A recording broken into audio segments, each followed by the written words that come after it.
We will start recording. Okay, good evening to all of you. Welcome back to Machine Learning Stack. It's a week 6, lecture 2, Data Science in Python and Machine Learning Coding Dojo. Assignments due this week by Friday morning at 9 a.m. PST. These are your regression matrix exercise, ensemble tree exercise, and project 1 final core exercise. For this, you also need to update your README file as well on the GitHub. Make this project as much as professional you can. Try to add markdowns, text cells. All of you are doing good. I have seen all of you are adding markdown cells. Keep on doing that. And if you need any help, please book one-on-one or group code review. Okay. And anyone who want to submit the assignment of week 3 in advance, they can. Okay. Announcements continue. This is the belt exam for stack 2. The date will be December 2 to December 4. The students who will be eligible in that week for the belt exam, I will release a code by Friday afternoon or maybe before that in morning. You need to submit your belt exam by Sunday night, or this is December 4th, midnight, 12 a.m. Before that. After that, who will send me any belt exam via email or something, that will not be considered. I will ask that student to retake. So you need to take care of the deadline. Okay. And by Friday, December 2, this is a final deadline to submit your assignment of week 3. Okay, this is very important. And you must have attended 80% of the classes to be eligible for the BELT exam. Must have submitted all assignments from week 1, week 2 for the eligibility, and must have submit all resubmits from week 1. Okay, so these things you need to take care to be eligible for BELT exam. Your project 1 final, this is you need to do the data preparation must be performed without data leakage, and you must use 2 regression models, evaluate them with both RMSE and R-squared score, which you have learned in the last lesson. Your README should be clear, compelling, and use your best English writing skills. This will be first thing potential employers will see. Because if your README is good, if I am the one employer who is going to hire someone, I will first look at your README file. Because I'm not going to directly jump into your coding part. Because README file give me a best idea what you have done with the project. Okay. And if you are not comfortable in your written English, have someone read it over for you. Okay. So spend your time, do your best for this. Okay. Anybody have any question, any confusion about the eligibility for the BELT exam? All right. So for the data set selection for your project 2, okay, it should have a 1 target column to predict. Before moving ahead, I would like to add one more line here. We will share the list of the data sets on Discord channel. All of you can check out that and choose any data set if you are interested in that. Okay. And you need to choose 2 data sets for approval. If first data set is not good, I will approve. If second one is good, I will approve the second one. So whenever you are submitting the file for the data set approval, please submit with the 2 data sets. Okay, this is very important. And you need to submit with the task list for the project 2 as mentioned on the LP. You need to tell what is the target, what is the problem or goal, what you are going to do, anything challenging in your data set, and rest of the how many records, is there any missing value or not. Okay, so you need to take care when you are submitting these 2 data sets. It should have a 1 target column to predict with the target that is likely predictable using available features. is not overly complex or overly simple. This means whenever you are going to choose a data set, it should not be over complex. Okay. And it should not be too simple. Like if you are coming up with only 5 or 6 features, please come up with more features. It make like if it contains more missing value or maybe at least 10% missing value, this is good. And if it's a combination of your categorical and numerical features, this is really good because you will get a chance to handle the data types again. It is a kind of revision for you as well, right? So these things you need to take care when you are choosing the data set. And I would recommend if you choose the classification goal for your data set. Okay. And it should contain 8 to 15 columns. As I mentioned, it should not be too simple. 1,000 to 100,000 rows with not too much missing data. It may less than 10%. If you are going to choose 10% or more than that, this is depend, but you should know how to handle that. Okay. Mix of columns, this is we have already discussed. It if it contains a mix of your categorical numerical, you will again get a chance to do the practice on your data set. And is it something you are interested? You can choose a data set from outside. This is your choice, or from the list which we are going to share.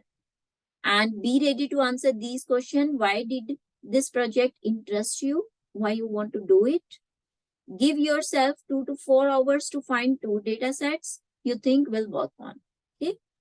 Try to give the priority to find classification problem data set. Why I am saying?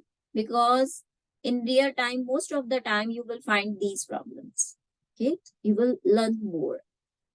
No data set will be approved from practice or core exercise. Which data sets you are already using in the core assignment, I will not approve that. Okay. So you need to choose a different data sets. And no time series data set will be considered. Okay. The reason behind that, because we are not covering the time series in this stack. Okay. So your row should not contain the data and time. Okay. Because to handle the time series data, there are different strategies for that. Okay. So try Googling the data sets for machine learning. Look for Discord channel. I will share 1 or 2 websites link as well. You can choose from there as well. Okay. Any questions about the announcements? Any confusion?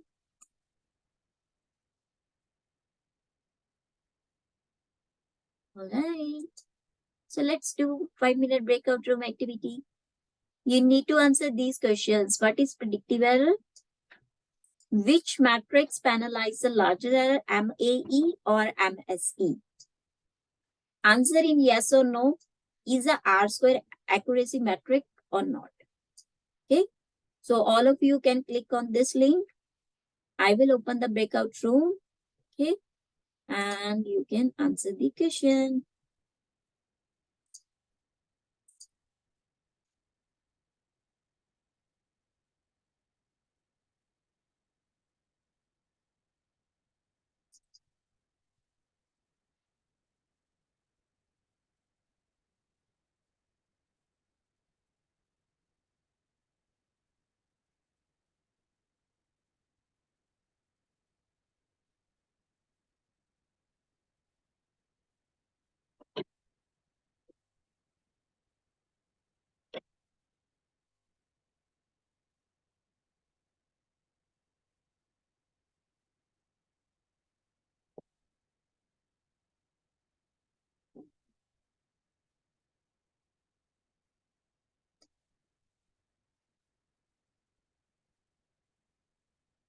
Hey Daniel, you didn't join the room?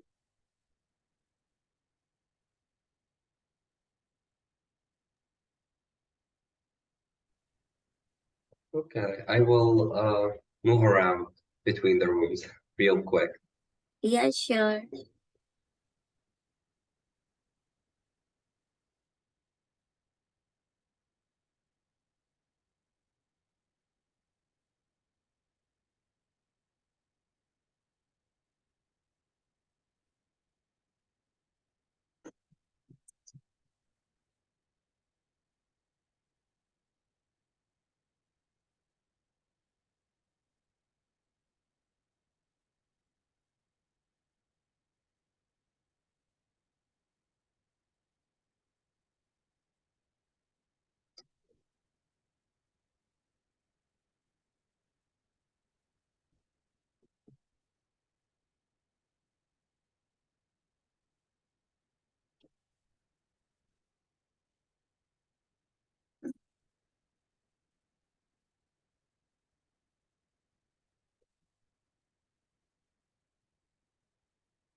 Recording in progress.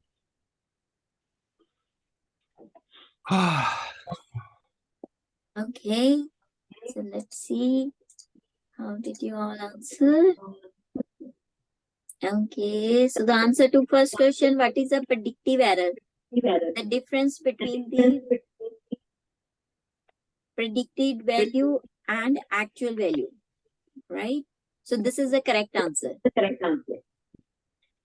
Okay.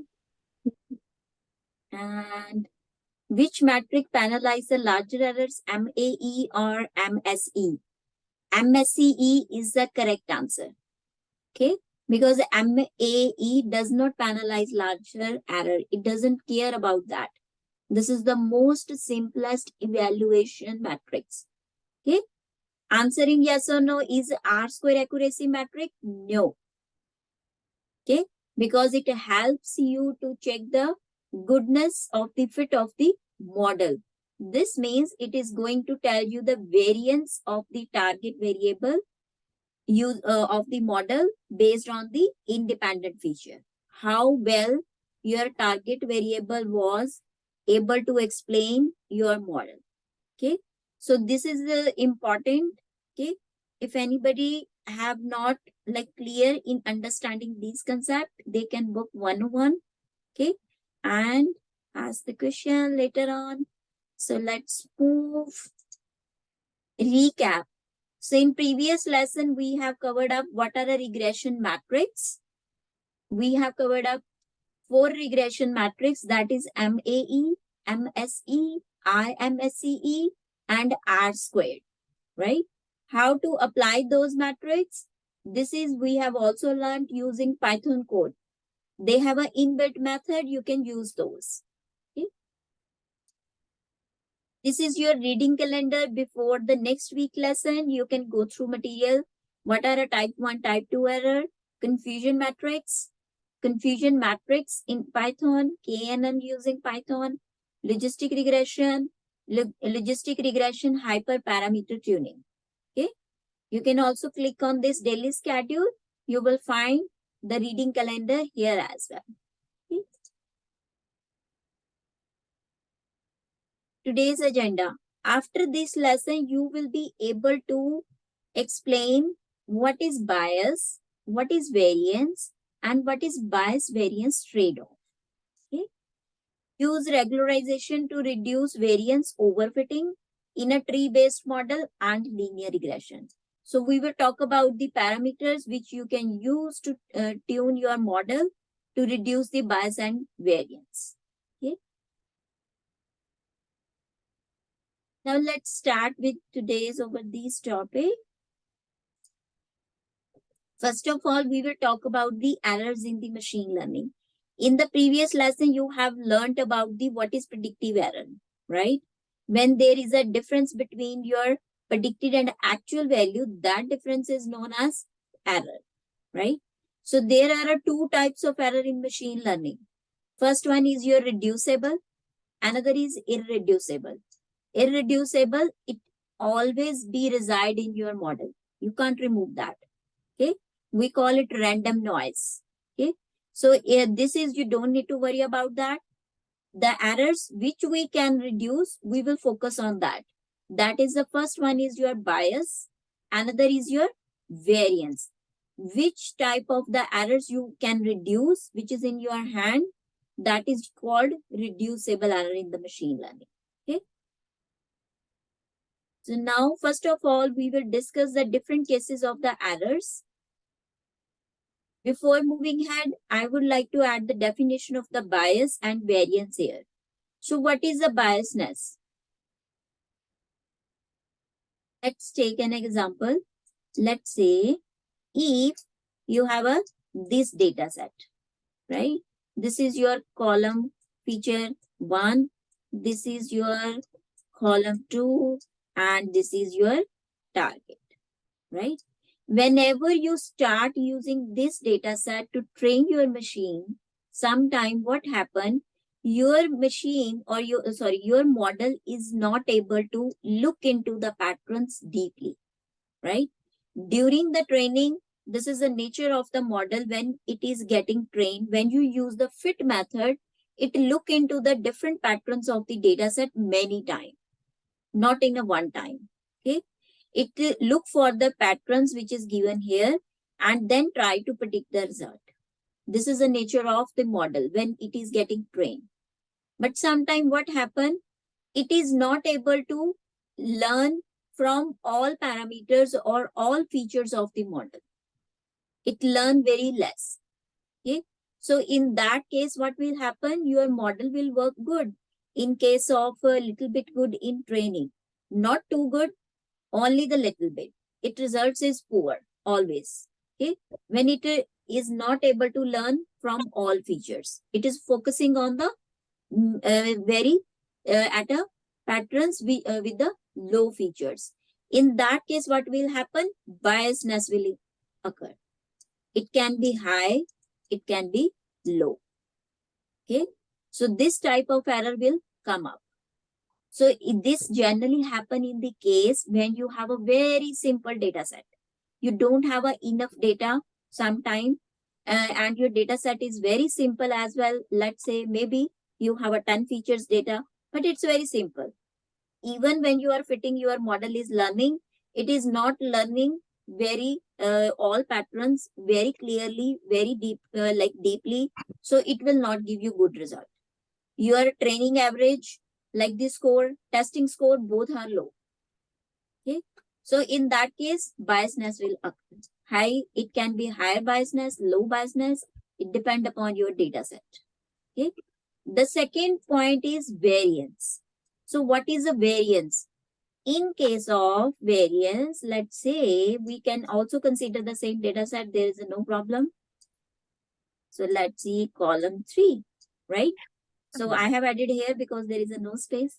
Okay. So let's say you have these features, right? Now, again, I would repeat, whenever you are going to train your machine, right? It look into the patterns of the data set many times. So sometime what happen, your machine when look into the data set many times, keep on looking at these, trying to learn it from these, it learns so much. Okay. It learn very well. So it become be specific. If I have these like the features, these parameter of all these 3 features, this is my out. Okay. In that case, we call it variance error. Okay. It can be high, it can be low, both. Okay. And there something occurs which we will discuss in upcoming slides. Okay. We will look at the examples as well. What combinations may occur when we are talking about the bias or variance. Okay. So in the like the variance, I would like to add one more layman example here. For example, if all of you are learning the content from LP, right?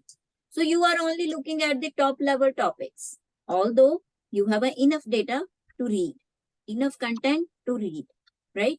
But what is happening? You are just reading the definition, right? You are looking at the definition many times, but you are not diving it deeply. You are not reading the detailed content. You are not looking for the example. So in that case, what will happen in the BELT exam, right? You will look at your learning is like we can say slow. You only have a top level ideas. So what will happen? Your result will be poor or you will get a poor score in BELT exam, right? But if I again connect this example with this one variance, you are looking at the top level ideas as well. You are looking at the definition as well. But again and again, you are diving into detail as well with the example, with coding example, with content, or maybe layman example. So in that case, what will happen? If I'm asking you in the question in the BELT exam, what is predictive error, right? You are so like specific to the answer. You will answer the actual, the difference between actual and predictive, but you are not. If I rephrase this question, what is the difference between regression and classification predictive error? You know only the definition of this. You become very specific. I just made a small change in my question, but you will answer same. So this means you have learned so much. you become specific. In that case, these errors occur. Higher and low variance error. Okay. Does it make sense, the definition of errors? Any questions?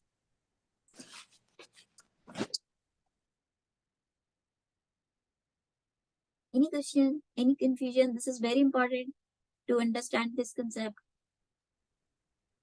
To make your model good. Okay, take your time. Now look at this diagram. This is a very popular example of your bias and variance bullseye, your concept. Now, this is low variance, high variance, low biasness, high biasness. Okay. So first of all, we will take the combination of low variance, B, and low biasness. This is your first combination. Now look at this picture. This is a center point. This is a mean actual value. This red one is your actual value. This one. And when you are predicting, this is a close to this one, right? So this model is perfect, right? Low variance, low biasness. So your model was able to look into the patterns in a very good way, and it is predicting the very good value. Okay, best model. Practically, this is not possible. This is very tough to get it. Okay, we are always in these situations. Okay, so this is first example. Okay, now look at the second case. Low biasness, high variance, right? So in this, your result is not consistent, right? The variance is high. But on an average, when you will try to find the average error of these, it will be smaller. Okay. It will give you the good prediction value, good score in this case, right? But what will happen if you have a high variance, low biasness, it generate a one-term overfitting. Okay. It will, what is overfitting? We are going to discuss in upcoming slide. So in this case, what will happen? Your model will give you the good accuracy in training score with the higher accuracy, maybe 90%, 95%. But when you give the new data to it, it will give you the poor performance. Okay.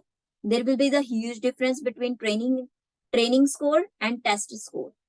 When training score is high, test score is low, that is a concept of overfitting. Because your model become, as I have given the previous example, your model become very specific. Like you are doing the content, you are learning the content from LP. If I'm asking you the straightforward question, you are answering correct.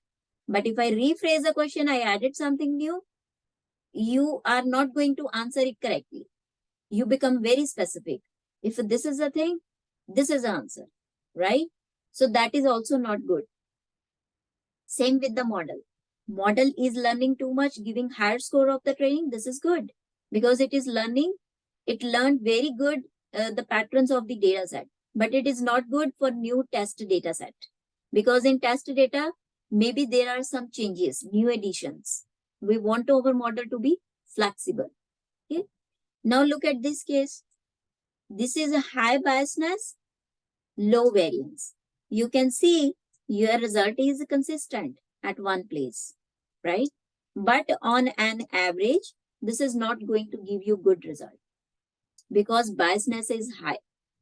Your data set can be very simple or can be larger, but your model is not able to learn from all features. Okay, it is using few like the features parameter and just giving you the accuracy or output. Okay, predicted value. Okay, so in this is also not the good case. We need to think about it and we need to balance it. And if we take this fourth case, high variance, high biasness, what will happen? Look at the predicted value where they are going. It is not consistent and this is not good and average. Both are not good. So your model is not going to perform good on training or test both. Okay. So we never want this case. Okay. So this is the different cases you will see when you are doing the analysis, when you are fitting the model, you will always often going to face these situations. Okay. Anybody have any question about it? Anything you want me to repeat?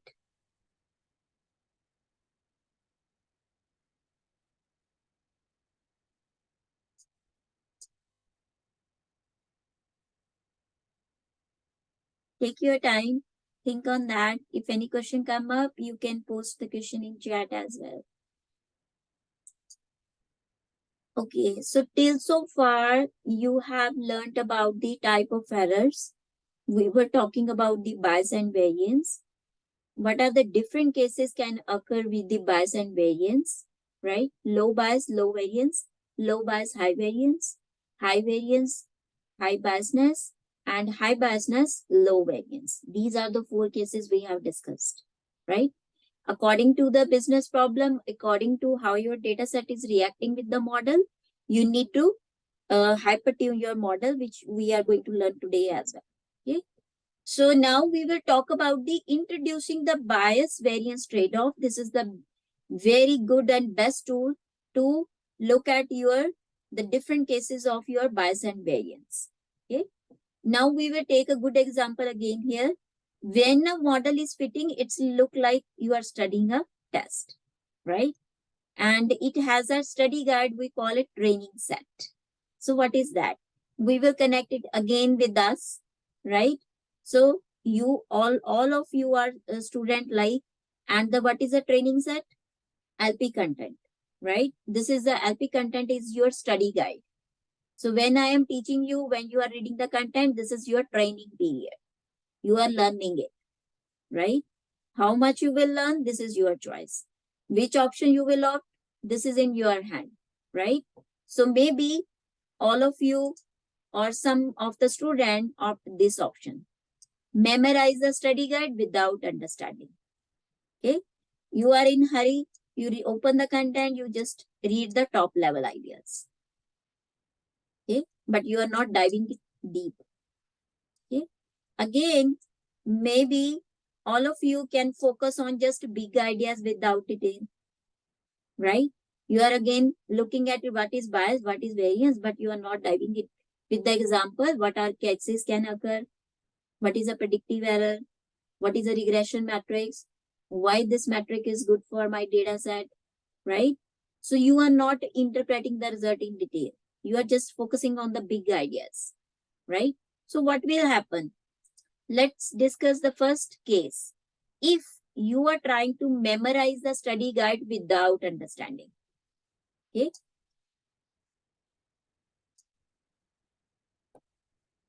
Look at this. If you are opting the first option, what will happen in that case? In that case, variance is going to be high. How? Look at this picture. This is your X features, right? And this is your target. If you are trying to memorize the content, right? Or let's talk first technically. If your model is trying to memorize the content, right? Looking at the patterns many times and just memorizing, these are the features, these are the parameters, this is the output, right? In that case, what will happen? It is fitted very well. Look at this picture. This is your blue one is your actual points, and this is your predicted red line. So you will be very happy, 100% accuracy in train. Okay. But what will happen in this case? In this case, the overfitting will happen. This means high variance. The case which we have discussed in the previous slide, right? So in this, it will give you the 100% or maybe 95% accuracy for training. But whenever you will give the new test data, it is going to perform poor. Okay, why? Because your model learned the pattern, it just memorized the pattern. It did not understand the pattern, it's just memorizing it. I connect it with you and me again. You are just memorizing the content of the LP, but you are not understanding it. Okay. So when the question will be rephrased or I will make some tweaks in the question, what will happen? You will not perform good. Okay.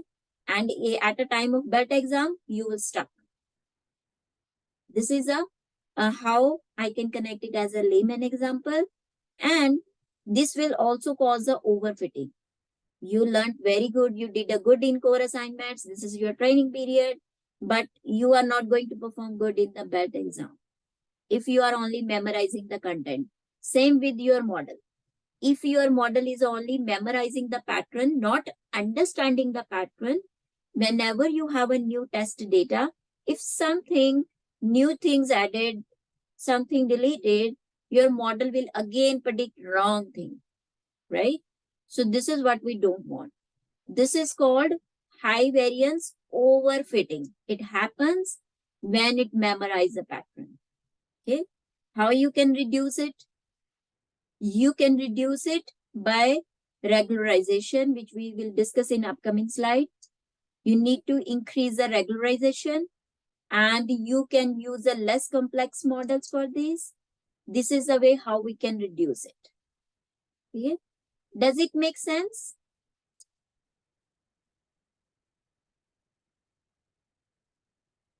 Do I need to repeat?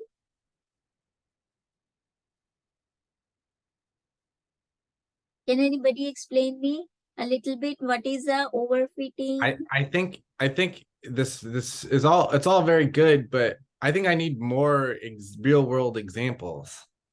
You know, Okay. it's like it's one thing to say overfitting and all of these things, but it's like I'd like to see it in action a little bit more, and then sort of, as you say, top level kind of sort of Okay. generalized kind of thing Sure. is yeah. I mean that's where I'm at. I don't know. Yeah, sure, Sam. Okay, I will give one more example here. Now take one example in the real world. Let's suppose you have a one robot with you, right? You want to train your robot, right? You will set some instructions for your robot. First instructions, say hello. If someone is saying you hello, if someone asking your robot, how are you? How your robot will react? You will teach your robot, right? You will program your robot with your answers, right? Okay. So you teach your robot with this question, how are you? Okay. Any one of us come at your place and we ask question to your like robot, how about you? How are you doing today? Right? So your robot only memorize these questions, right? It did not understand it. It just memorize it top level, right? If this is the question, this is the answer, right? But if I ask your robot, how are you doing today? Your robot will fail to answer. Okay, because your robot did not understand what does it mean, right? So this is the way how the overfitting, like your robot will do good your training period when you are going to train it. You are asking him again and again these two questions and he will answer correct because he is trained only with these questions, right? But he did not understand what does it mean. Okay. So this is the way how the overfitting comes. So it is memorizing the thing. According to the in model, it is also memorizing the thing by looking at the patterns again and again. Okay. So this is like we can connect it with the real time. Okay. Does it make little sense? More?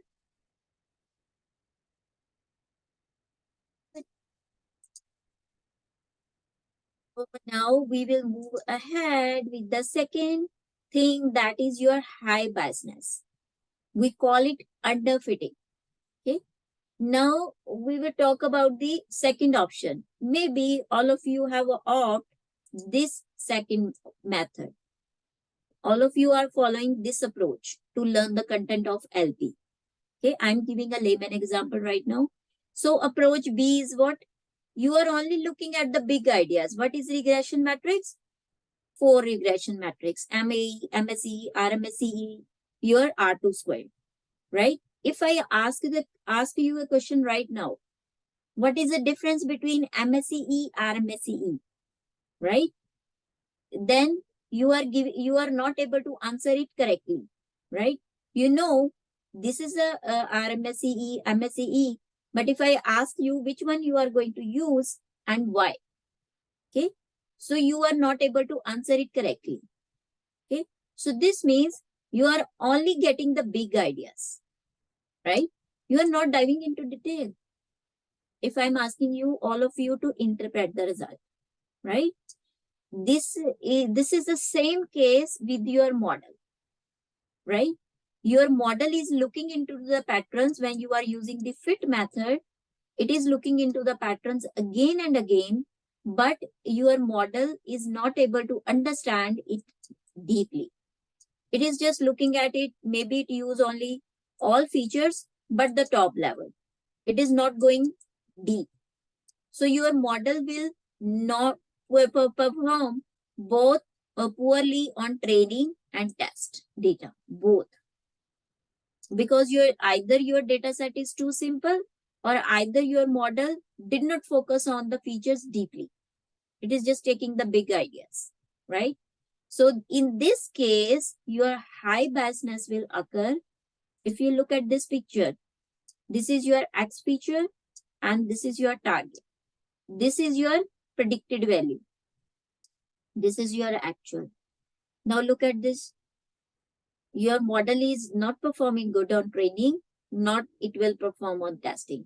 If your model is not doing good with the training, how it can perform good on test, right? So this is very important. It is occurring with the high biasness.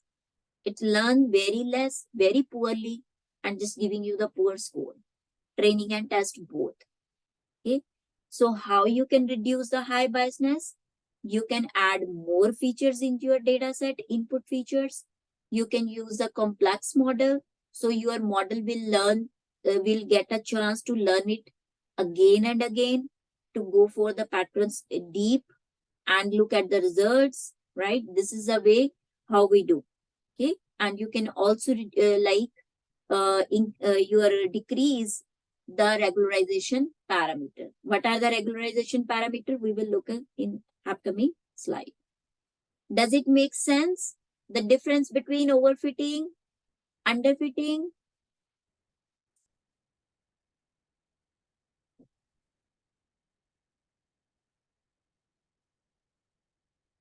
Very quiet.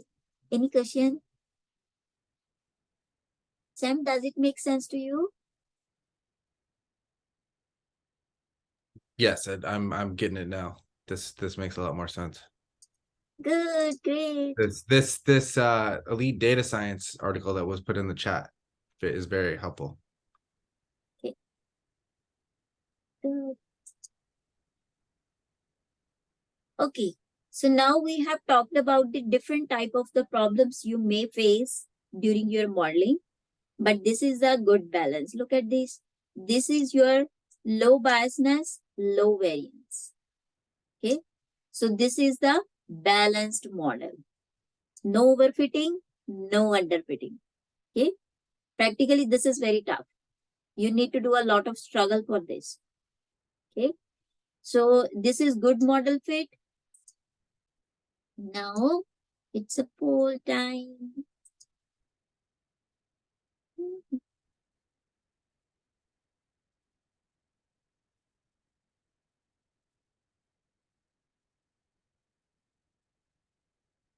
So I have given a one example in the question. You need to tell, is this a problem of overfitting or underfitting?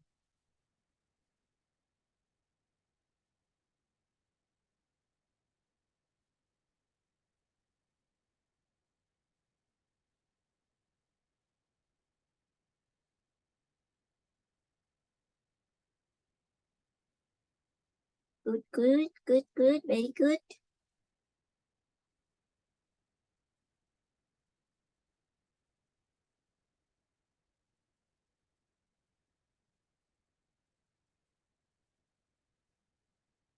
Great. Very good.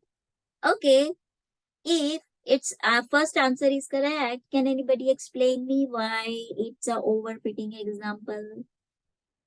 It will help me to know as well if you understood the concept. Anyone? It's overfitting because it got the training set correct. When underfitting, it wouldn't have gotten either of them accurate. Correct, Joshua. Great answer. Yes. Right? Because training score is good, but testing score is low. So this is clearly overfitting problem. Okay. So the correct answer is overfitting, not underfitting. Underfitting happen when your training score, test score, both are low. Okay. So let's move ahead. Now we will talk about the bias variance trade-off graph. Our goal is like always to reduce the variance, increase the decrease the variance and decrease the biasness. But in some cases, we always try to decrease the variance, okay, and try to control the biasness. Now look at this model chart. Here on the x-axis, we are showing model complexity. It is increasing from here to here in this way, right? And on this way, this is your error. It is increasing in this way. Okay. And this middle point is known as optimum model complexity. This is a perfect model. Okay. And the black line denotes as a total error. What error you are getting? Blue line denote as a variance error. Okay. And this red line denote as a bias error. Okay. Now, if you look at this on the right side, if variance is increasing, right? Model complexity is also increasing, but your biasness is decreasing, right? In this case, this is the case when your total error will be higher in case of test, right? Because high variance, it will do good on your training data, but it will not perform good on your test data. This will become your more complex model. When you have a high variance, low biasness, we call it overfitting as well. Okay. And if we look it in either way, the variance is decreasing, model complexity is decreasing, and your biasness is increasing, right? So this means if one error is increasing, other is automatically decreasing, vice versa, right? So in this case, your error is also going up. Okay. In this high biasness, low variance, right? So in this case, what will happen? Underfitting. Your train error, test error, both will be high. Okay, in this case. So this is the very good graph if you want to draw in Python as well. Okay, this will help you to look at the results or the errors of the model. So is this occurring a high variance or low biasness? It is a very helpful like your graph. Okay. Does it make sense? Any questions?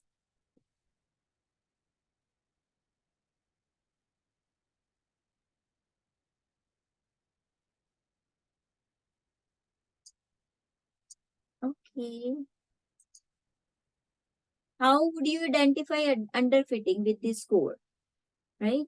Underfitting is this when your train and test both scores are low, as we have discussed previously as well. Okay. This will happen sometime you have a less features, or maybe you have a good amount of features, but your model is not able to learn it correctly. It is not diving deeply. It is just taking the overview of the each feature, each pattern, right? And just give you the result. That's why your training score is all as well low. So if it is a low, test score cannot be good, never. If your training score is low, okay. So how you can improve this case? If you found this type of case, low training error, low testing error, so you will add maybe more input feature. It is a generally occurring with the linear regression because linear regression is the most simplest model. Okay, it will learn quickly, but don't dive deeply. So in that case, it may happen. Then what you can do, you can go with the other complex models, decision tree regression, right? Random forest regression. You can go up with those complex model. You can try to make your model more complex. Okay. So your model get a time to learn it again in very deeply to learn the patterns. Okay. Now we will take an example of overfitting. How would you identify? If your training score is higher, but your test score is very low. Okay. So this means your model is overfitted. It's overfit with the high variance, low biasness. In this case, what you will do? You can, if possible, if any feature which is not making any good contribution, you can just drop that feature. Number one. Okay. And try to use simple model. Don't go for the over complex model. Number three, try to reduce the regularization parameter. Okay. So this is the way how you can handle the overfitting. Okay. Any questions still so far?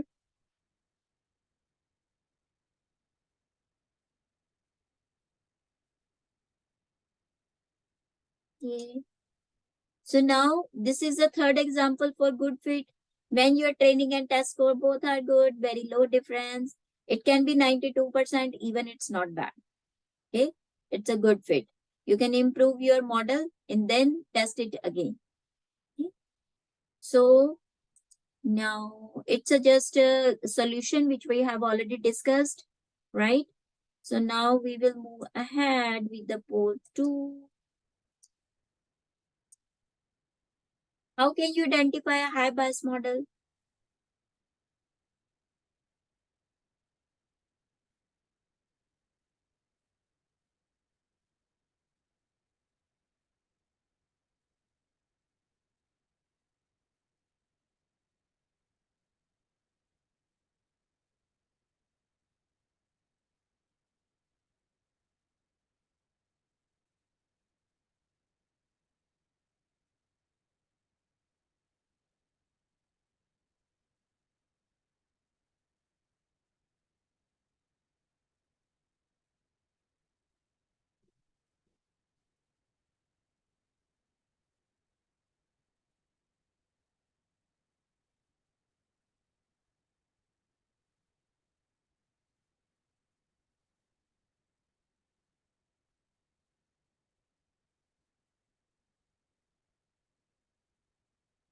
Two more responses are left.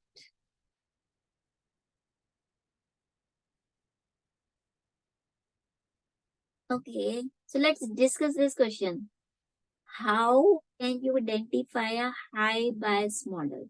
Can anybody explain me if model contains a high biasness, is this the problem of underfitting or overfitting? It's In under question. Yes, correct, Navnoor, great answer. So, according to the question, in that, what will be the answer, anyone?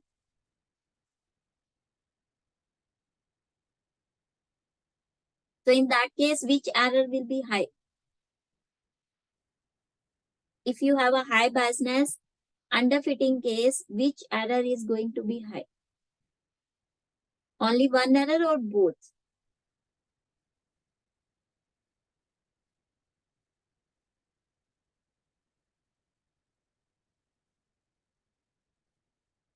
Okay, I will ask you in another way. You are only learning the top level things. So we will say if your score is, which score will be higher? In this case, if high biasness is there, both training and test score will be equal or only the training score will be higher? In case of high biasness, it's an underfitting problem. Anyone? Both of them. Yes, Ahmed, correct. Right? So what will be the answer for this question? Is it both of the answers? All the above? No, only validation error or test error will be same as training error, right? Because both scores are low, both error will be high, right? Because if score is low in case of training, in case of test, your error is going to be equal as well or higher in both, right? So whenever you have a high biased model, we need to take care of these things, and whenever you have a overfitting, you need to think, right? Okay, all are you doing good? One more question. Okay, can anybody guess which picture is a good model, which picture is overfitting, which picture is underfitting?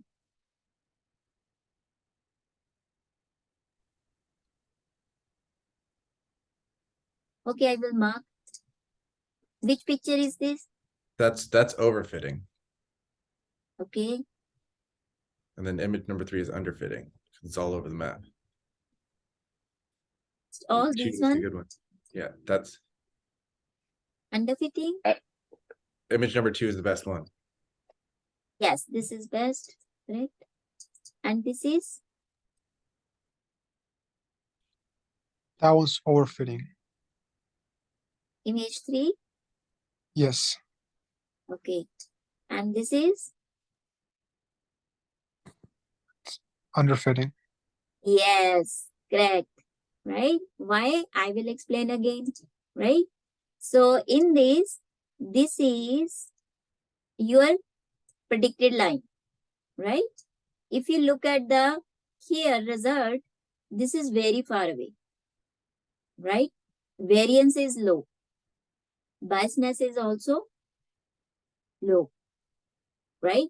So, no, sorry, variance is low, high biasness.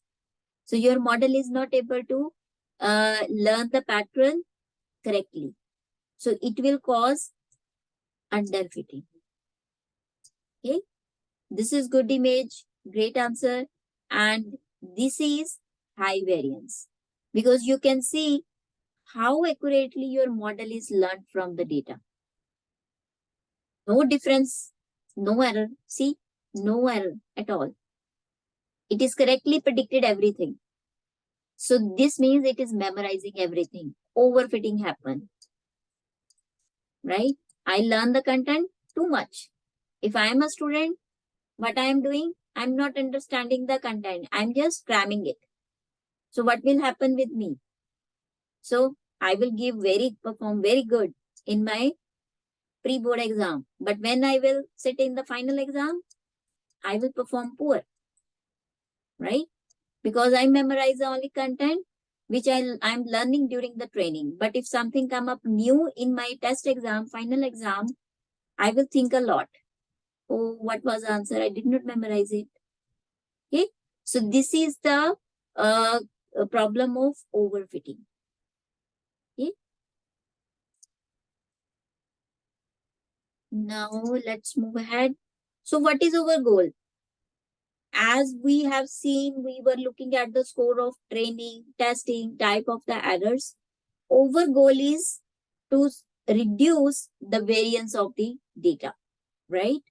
So in that case, you will look at the training score. This is very important because if your model is working good for training, then only it will work for test, right?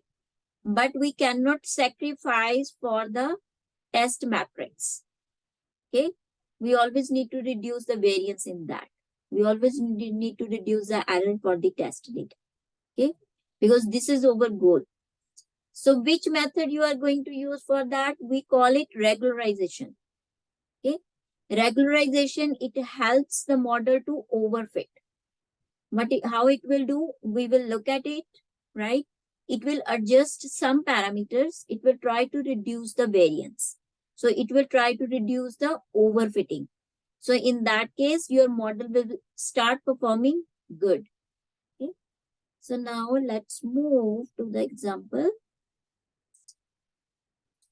Look at this. This is high variance case, right?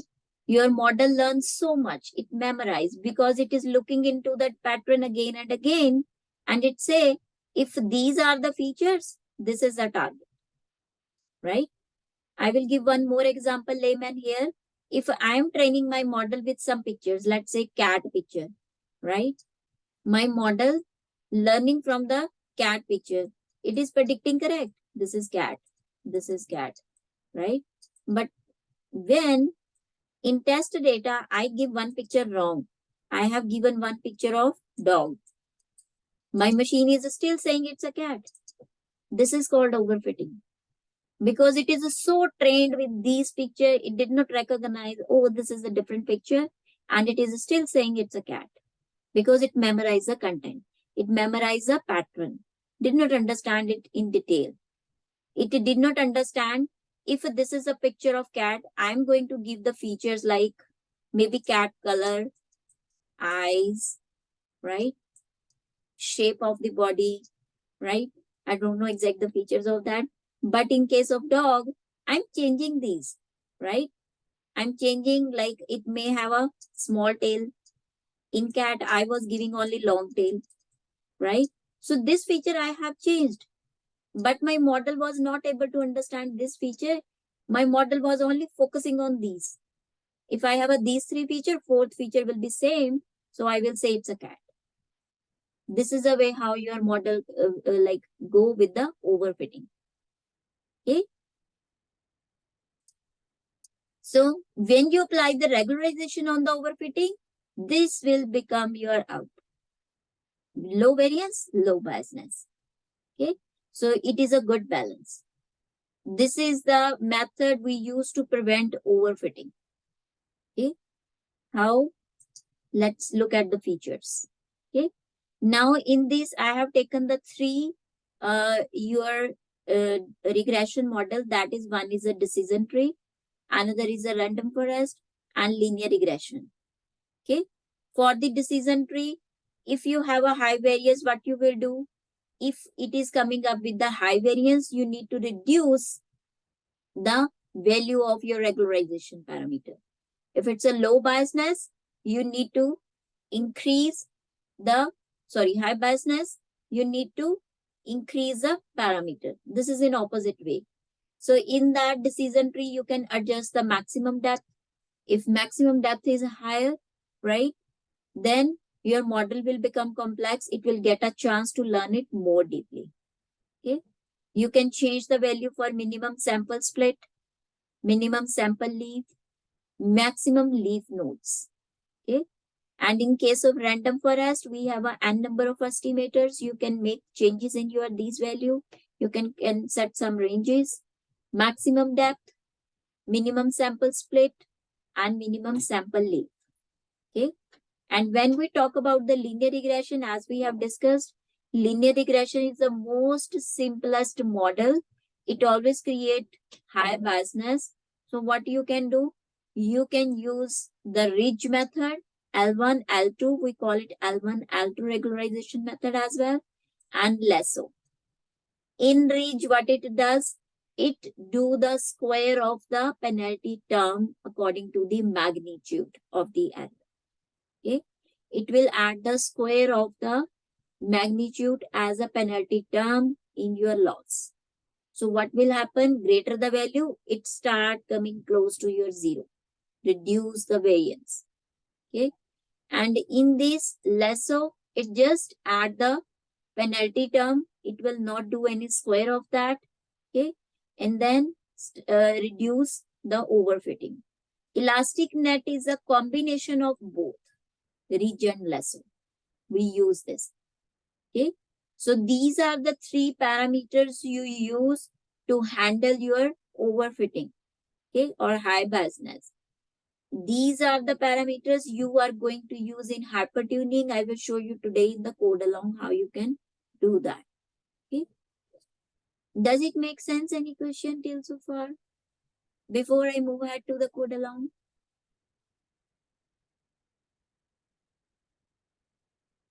Do I need to repeat any topic? from today's lesson? Any confusion in high biasness, low variance, overfitting, underfitting?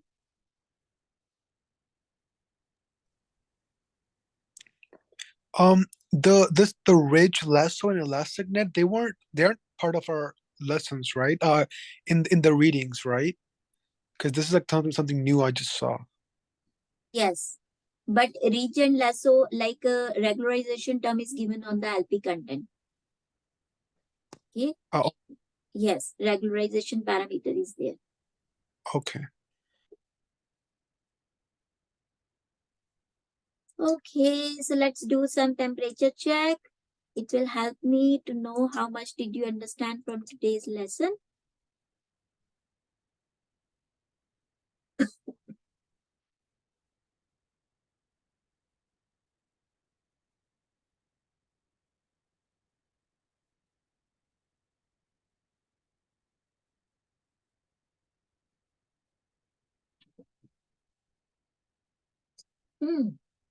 Okay, biasness and variance confusion.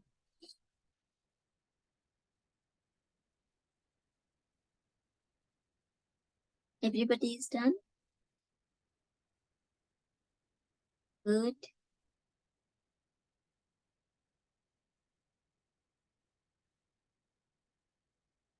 I will repeat it, bias and variance again in the code along. You will get a chance to look at it again.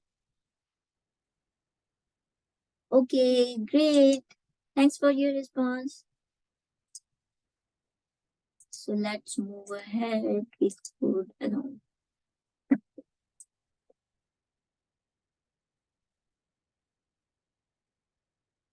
So in this, first of all, again, we will import the libraries which is required. That is your Panda, NumPy, Matplot, train test split, standard scaler, one hot encode. Can anybody tell me why we need to scale the data?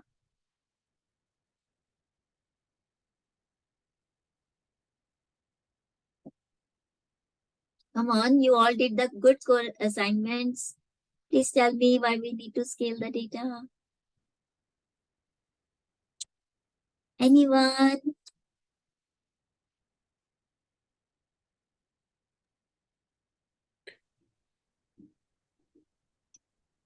So the one feature doesn't overweight the others. Yes, but what is the specific reason?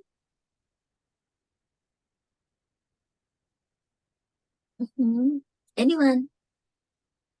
Because the units of the date features are different. Yes, Navnoor, this is great answer because your machine should not look over the one feature to avoiding the other, right? Because their units are different, right?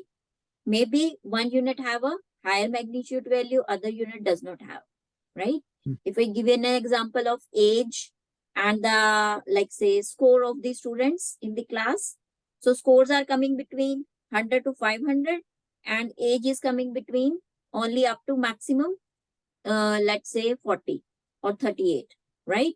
So what will happen? Its magnitude is lower age column, higher magnitude for the score. So your model may think this is a, I need to give the priority to this. So it will start looking on that. Okay. So this is a wrong way. That's why we need to scale the data. And we always scale the numeric data only. Okay. Should we scale the ordinal data? Do we need to require to scale ordinal data? Anyone? No? Only if you have a lot of ordinal data. Yes, Craig, you are right. Great answer. If you have a lot of categories, right? Maybe you have a 20, you have a more than 10. So in that case, what will happen? Again, the value is going, magnitude is going high, right? Okay. So the next library we are importing is make column selector, make column transformer, pipeline, dummy regression. What is dummy regression? Anyone? We did it in last class.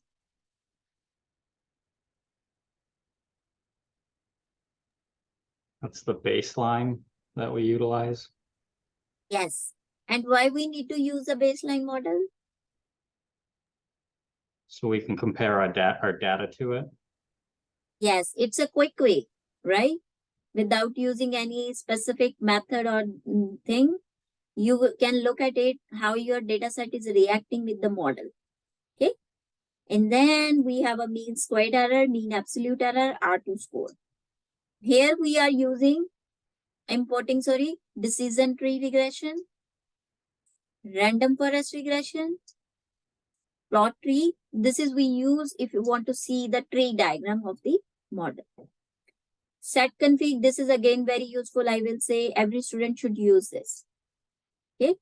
This will help you to understand the pipelines and everything, right? One thing I will add more here. We often get confused in random forest regression and classification.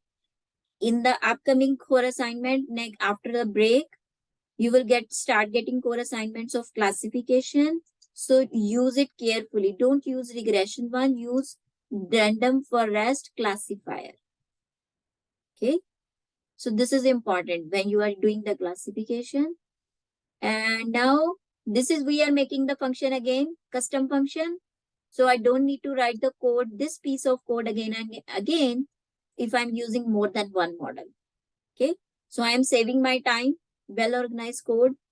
And then we will load the data set here. Okay. Here we are making the copy of the data set, right? Because I don't want to touch the original data set. And then we are looking at the information. In the information, you can see the total number of records. It will also give you the little overview if there is any missing value. Okay. And also tell you what type of features you have. Integer, float, object, right? It all seems to be integer, right? Now we will check the missing value. Okay. Okay, I have one more question. If your data set contains only the type of integer, and if it contains, if only contains the integer type, which transformation method you are going to use for this?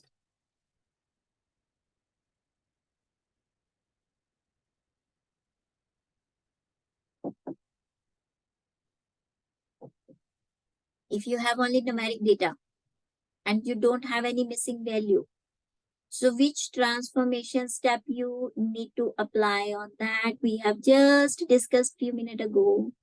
Yeah. And what we need to do, Daniel? Scalar. Yes. Scaling. Right? Yes, yes. Great answer. We need to scale it. And then we will check the duplicates. There are 5 duplicates, so we will drop them. Okay. In places equals to true means it will make a changes in your this data frame directly. You don't need to reassign it. Okay. And then this is a zip code. So zip code, we are changing into object type. The reason behind that, it may contain some character value in between.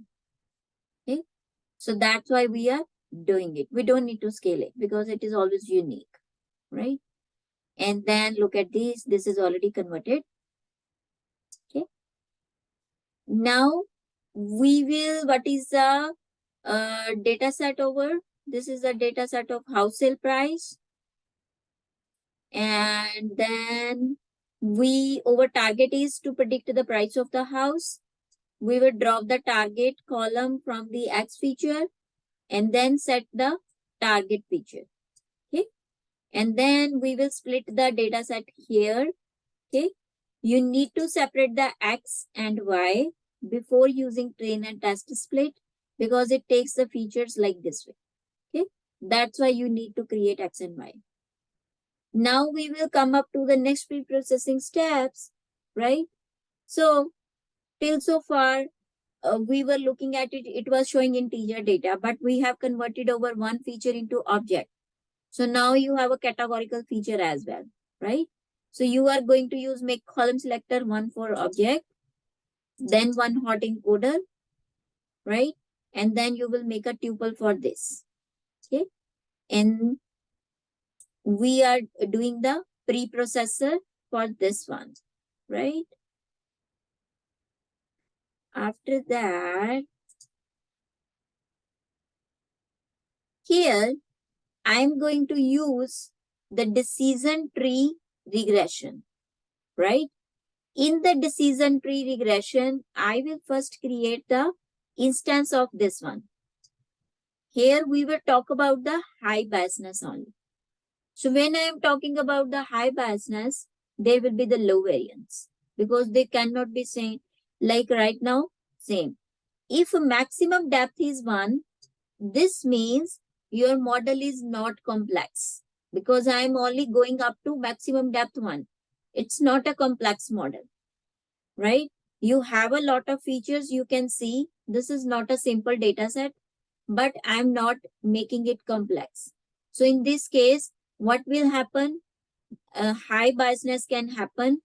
My model will not get a chance to look into the patterns deeply. It will only try to look into on the top ideas. It will only get a chance to take a big idea only. It is not going into the detail in this case because I am choosing only maximum depth 1. It is not going to further. What will happen in this case? Okay, the next thing we will make a pipeline using preprocessor here. Okay, and then the decision tree, then fit onto the X train, Y train, right? And then we will call the evaluate regression method in this and look at the result here. Okay, so you can look at it. MAE is coming in this 187918.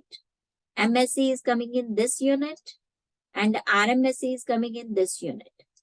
And if you look at the R2 score, it's very low. So this means my model was only able to, goodness of the fit is only 32% in training score. And for testing only 31%. Very low, right? So this seems to be not a good model, right? If I'm choosing high biasness, this is a high biasness because model is too simple. Okay. So it is this overfitting or underfitting?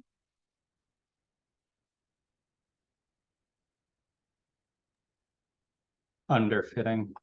Yes, because it's a high biasness, right? So now we will talk about the complex model, high variance. So when the high variance occur, when your model is very complex, number 1, right?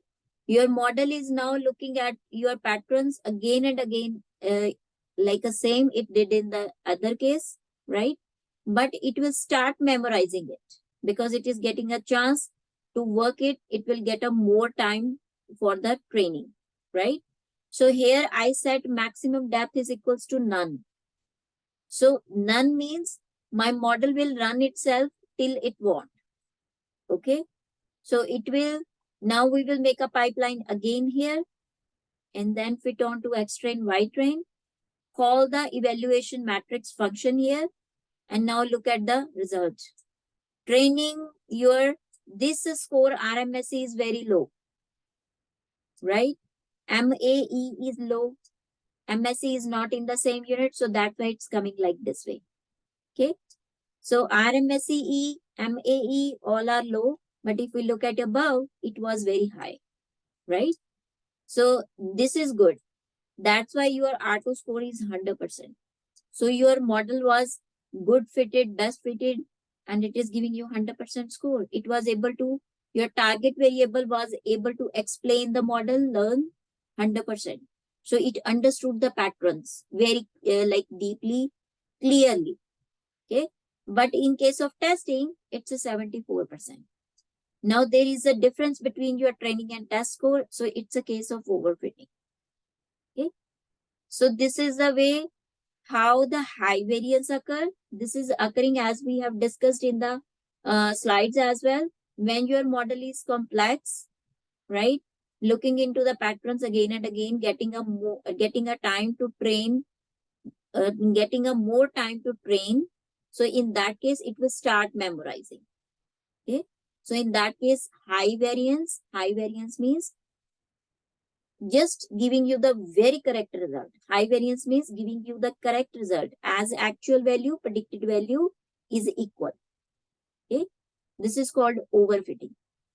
Okay, but in high biasness, your model is not able to give you the correct predicted value equal to the actual value. Let's say if actual value of the house sale price was $5 lakh, and when you are giving the input to the machine with some values, your machine is saying, no, it's a $2 lakh, right?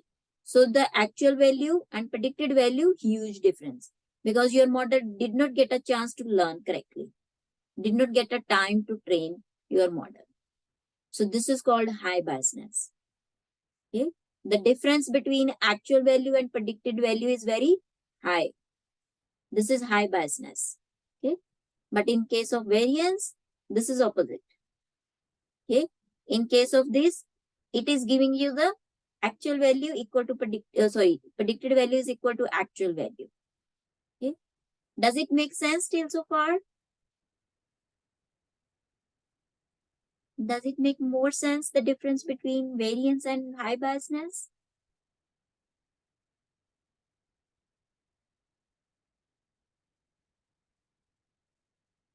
All right. Look at the tree. This is one hot encoder. This is your decision tree regression. Even if you don't scale the data in case of these tree models, it doesn't affect, because your tree model is always complex. It is going to give you high variance always. Okay. And then here we are just checking the using get depth method to check the highest, the last maximum depth value. This is 37, because here I did not mention any value. I said none.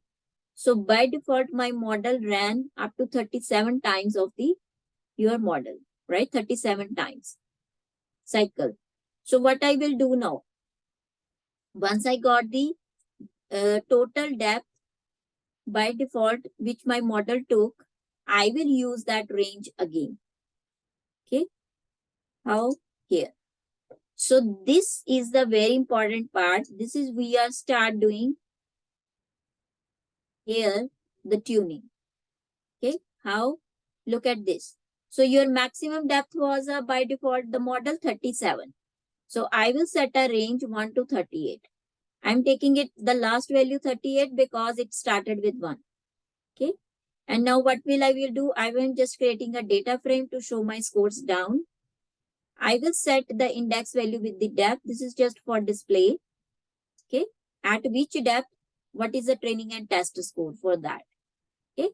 And now we will run a loop for depth in depths. We will declare the instance of decision tree regression here. Maximum depth is equal to depth. So what is the depth? This range. It will start from 1, go up to 37. First time it will become 1. Second time it will become 2. And it will goes up to 37. Okay. So we will make a pipeline, fit to the train, predict, and just checking the R2 score. Now look at the result. This is a score. So this column is for depth. This is your train score. This is test score. Earlier, it was only showing you the one number, right? Now it is showing you the score for each depth when you ran the loop. Okay. So now it will give you the chance to know at which maximum depth your model is giving you the best train and test score. That's why we are running the for loop on this range. Okay. So now if we go down, this is a graph which you can plot to look at the result, right? So now in this is your maximum depth and this is your R2 score. So if R2 score is 100%, is this good?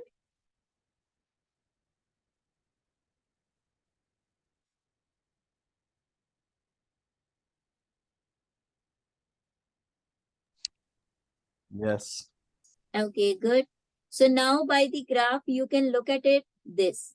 At which depth your train and your test score is best. Okay. This is graphically you can see.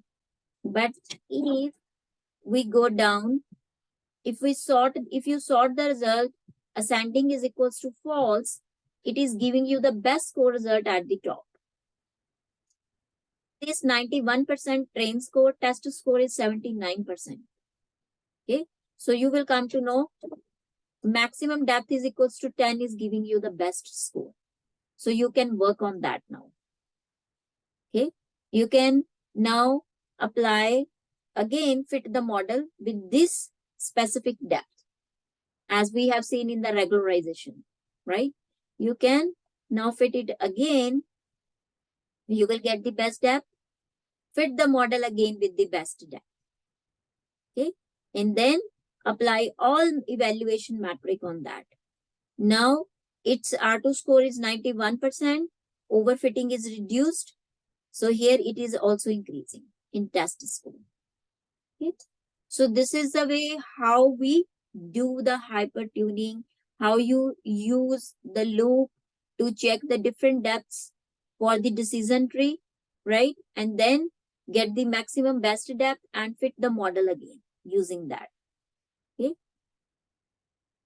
Here we are using for train and test both. Now we are left with 4 minutes. This is your challenge part. I have used the decision tree regression model. All of you can start tuning the random forest regression by following the same method again. Okay, I will open the breakout room and then all of you can start doing this. Okay. Anybody have any questions?